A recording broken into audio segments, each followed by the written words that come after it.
तसं बोलायला गेलं तर आयुष्यात आतापर्यंत बरेच कांड करून झालेले आहेत, पण आता एक नवीन काहीतरी कांड करावं असं मला वाटतंय. सो त्याच्यामुळे मी आज ठरवले की पार्लरमध्ये न जाता घरच्या घरी हेअर कलर करायचा. सो मी शेड घेतलेला आहे गार्नियरचा 3.16 बर्गंडी आणि हा शेड मला खरंच खूप जास्त आवडतो.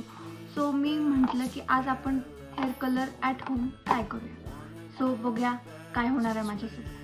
सो ह्या पॅकमध्ये आपल्याला भेटतात 4 गोष्टी, एक कलर, एक डेव्हलपर, एक कंडिशनर आणि 2 ग्लव्स. सो हे मॅन्युअल आहे ते मी वाचून बघते आणि नंतर मग आपण हेअर कलर करूया.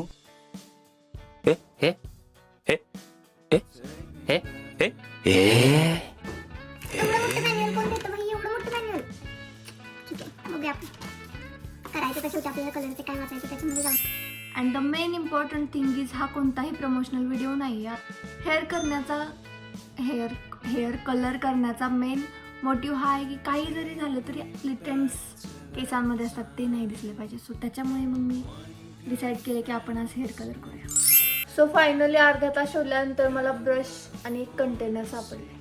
मी हा शेड याआधीसुद्धा एकदा ट्राय केला होता, बट मी तेव्हा कोणताही व्हिडिओ बनवलेला नव्हता. सो आत्ता मी बनवते. सो आत्ता आपलं मॅन्युअल वाचून झालेलं आहे आणि आत्ता आपण सगळ्यात पहिल्यांदा आपले केस विंचरून घ्यायचे आहेत.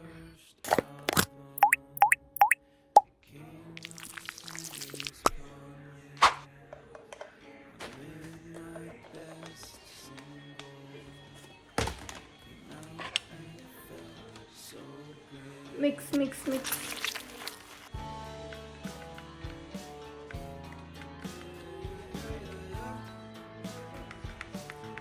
बघूया आपण काय होणार आहे.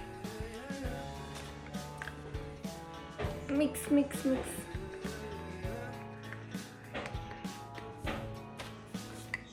आणि पोरींनो, केसांना हेअर कलर करण्याचा आणखी एक बेनिफिट आहे, तो म्हणजे तुमच्या केसांवरती असणारे स्प्लिट एंड दिसत नाहीत. So you can also go for hair colour. So आता आपण ग्लव्स घालून घेऊया.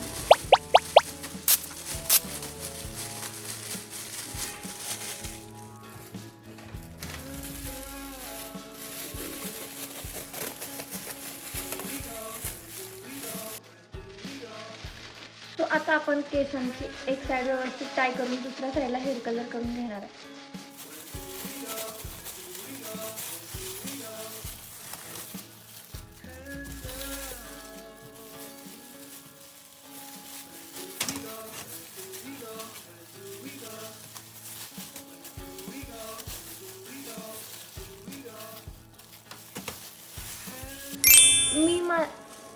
मला नाही माहिती माझं आत्ता सध्या कोणतं कार्टून तयार झाले, बट मला असं वाटतं की मी सध्या केमिस्ट्रीच्या लॅबमध्ये काहीतरी प्रॅक्टिकल करते.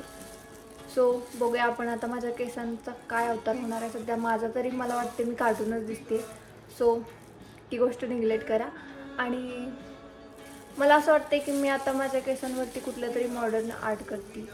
सो बघूया आपण काय होणार आहे, याचा रिझल्ट कसा असणार आहे. So stay tune for result. So this is the final result. मला तरी हा रिझल्ट तसा ओके वाटते. बाकी तुम्हाला कसा वाटते मला कॉमेंट थ्रू नक्की सांगा आणि अशाच व्हिडिओसाठी फॉलो करायला विसरू नका. Thank you so much for watching.